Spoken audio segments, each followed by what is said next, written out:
ಜನವರಿ 22ರಿಂದ ಶುರುವಾದ ವಿಧಾನಮಂಡಲ ಅಧಿವೇಶನ ಇವತ್ತಿಗೆ ಕೊನೆಯಾಗಿದೆ. ಮೊದಲ ದಿನ ಗವರ್ನರ್ ಭಾಷಣ ಹಿಡಿದು ಗದ್ದಲ ಶುರುವಾಗಿತ್ತು. ಆಮೇಲೆ ರಾಜ್ಯಪಾಲರ ಭಾಷಣದ ಜೊತೆಗೆ ಅಬಕಾರಿ ಹಗರಣದ ವಿಚಾರದ ಪ್ರಸ್ತಾಪ ಕಡೆಯ 2 ದಿವಸಗಳಲ್ಲಿ ಸದನದಲ್ಲಿ ಗದ್ದಲ ಗಲಾಟೆಗೆ ಕಾರಣ ಆಗಿದೆ. ಇಲ್ಲಿ ಬಹಳ ಮುಖ್ಯವಾಗಿ ಈ ಸದನವನ್ನು ಕರೆದಿರುವಂಥದ್ದು, ಈ ಅಧಿವೇಶನವನ್ನು ಕರೆದಿದ್ದಂಥದ್ದೇ ವಿಶೇಷ ಅಧಿವೇಶನ ಅಂತ ಹೇಳಿ, ಅದು ಮನ್ರೇಗಾ ಮತ್ತು ಜಿ ರಾಮ್ಜಿ ವಿಚಾರದಲ್ಲಿ ನಿರ್ಣಯವನ್ನು ಅಂಗೀಕಾರ ಮಾಡುವುದರ ಸಂಬಂಧ. ಆದರೆ ಸದನದಲ್ಲಿ ಇವತ್ತು ಛೀ ಥೂ ಅಂತೆಲ್ಲ ಬೈದಾಡಿಕೊಂಡು ಯಾವ ಸ್ವರೂಪದಲ್ಲಿ ನಮ್ಮ ಶಾಸಕರುಗಳು ಸದನದ ಒಳಗಡೆ ವರ್ತಿಸಿದ್ದಾರೆ ಅನ್ನೋದನ್ನು ನಿಮಗೆ ಬರೆದಿತ್ತು.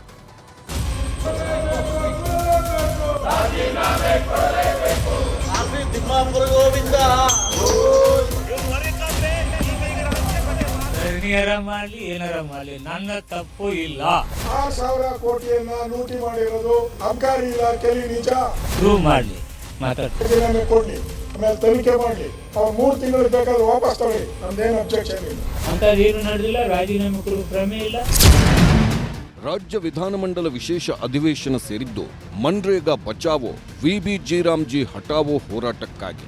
ಕೇಂದ್ರ ಸರ್ಕಾರದ ವಿಬಿ ಜಿ ವಿರುದ್ಧದ ಖಂಡನಾ ನಿರ್ಣಯಕ್ಕೆ ಸರ್ಕಾರ ಮುಂದಾಗಿದ್ರೆ ಅಬಕಾರಿ ಹಗರಣವೇ ಪ್ರತಿಪಕ್ಷಗಳ ಅಸ್ತ್ರವಾಗಿತ್ತು.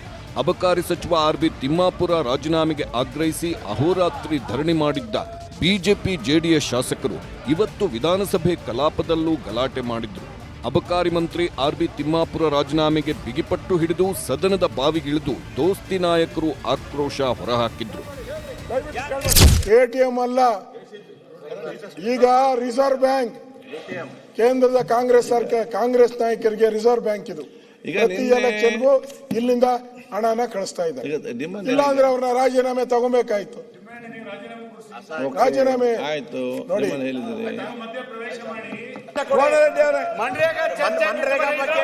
ಜನರ ಬದುಕಿನ ಬಗ್ಗೆ ಚರ್ಚೆ ಮಾಡ್ತೀವಿ. ಪ್ರತಿಪಕ್ಷಗಳ ಪ್ರತಿಭಟನೆ ವೇಳೆ ಲೂಟಿ ರಾಹುಲ್ ಗಾಂಧಿ ಕೋಟಿ ಎಂದು ಘೋಷಣೆ ಕೂಗಿದ್ರು.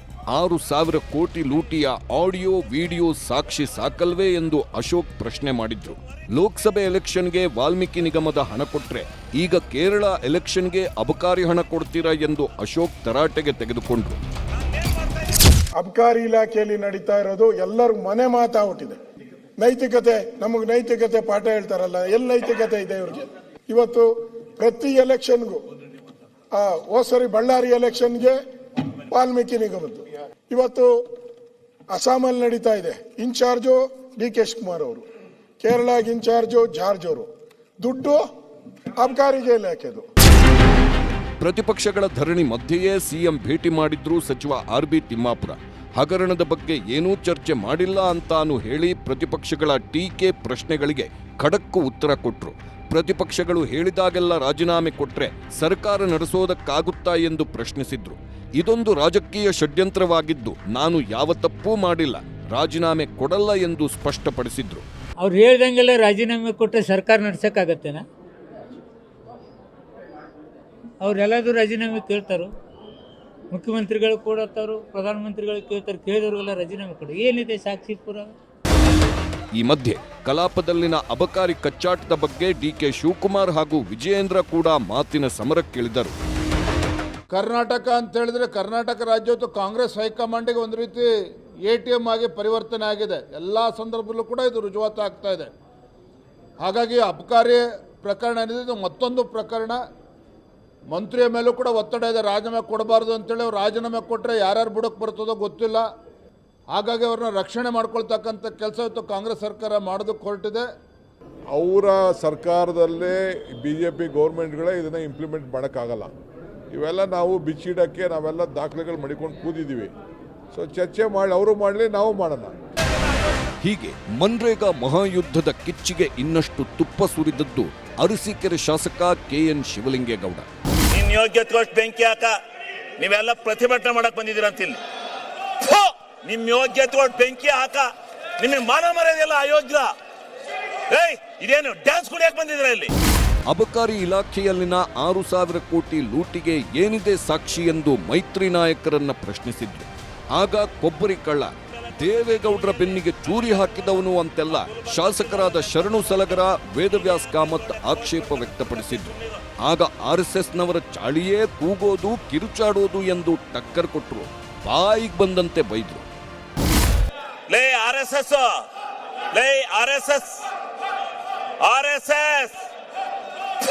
ನಿಮ್ ಯೋಗ್ಯತೆ ಬೆಂಕಿ ಹಾಕ. ನಿಮಗೆ ಮಾನ ಮರ್ಯಾದೆಲ್ಲ ಅಯೋಗ್ಯ. ಇದೇನು ಡ್ಯಾನ್ಸ್ ಕುಡಿಯಕ್ ಬಂದಿದ್ರ ಇಲ್ಲಿ? ಅಸೆಂಬ್ಲಿ ಮಾಡ್ಕೊಂಡಿದ್ರ, ಡ್ಯಾನ್ಸ್ ಮಾಡ್ಕೊಂಡಿದ್ದೀರಾ ನೀವು? ನಿಮಗೆ ಮಾನ ಮರ್ಯಾದೆ ವಿರೋಧ ಪಕ್ಷದ ನಾಯಕರೇ, ಇದೇನು ಮಿಮಿಕ್ರಿ ಮಾಡಿಸ್ತಾ ಇದ್ದೀರೇನ್ರಿ? ವಿರೋಧ ಪಕ್ಷದ ನಾಯಕರೇ, ಇದೇನು ಮಿಮಿಕ್ರಿ ಮಾಡಿಸ್ತಾ ಇದ್ದೀರಾ? ಮಾನ ಮರ್ಯಾದಿಲ್ಲ. ಶಾಸಕ ಶರಣು ಸಲಗಾರ ಹೆಂಡತಿಯಿಂದ ಲೂಟಿ, ತಹಶೀಲ್ದಾರ್ ಹುದ್ದೆಯಿಂದ ಲೂಟಿ ಹೊಡೆದ್ರ. ಶಾಸಕ ಶರಣು ಸಲಗರ ಟೀಕಿಸುವ ಭರದಲ್ಲಿ ಸಲಗರ ಪತ್ನಿ ತಹಶೀಲ್ದಾರ್ ಆಗಿ ಲೂಟಿ ಮಾಡಿದ್ದಾರೆ ಎಂಬ ಆರೋಪ ಮಾಡಿದ್ರು ಶಿವಲಿಂಗೇಗೌಡ. ತಹಶೀಲ್ದಾರ್ ಹೆಂಡತಿ ಮೂಲಕ ಮಾಡಿರುವ ಅಕ್ರಮ ಸಾಕಲ್ವೇ ಎಂದು ಶರಣು ಸಲಗರಿಗೆ ಟಾಂಗ್ ಕೊಟ್ರು.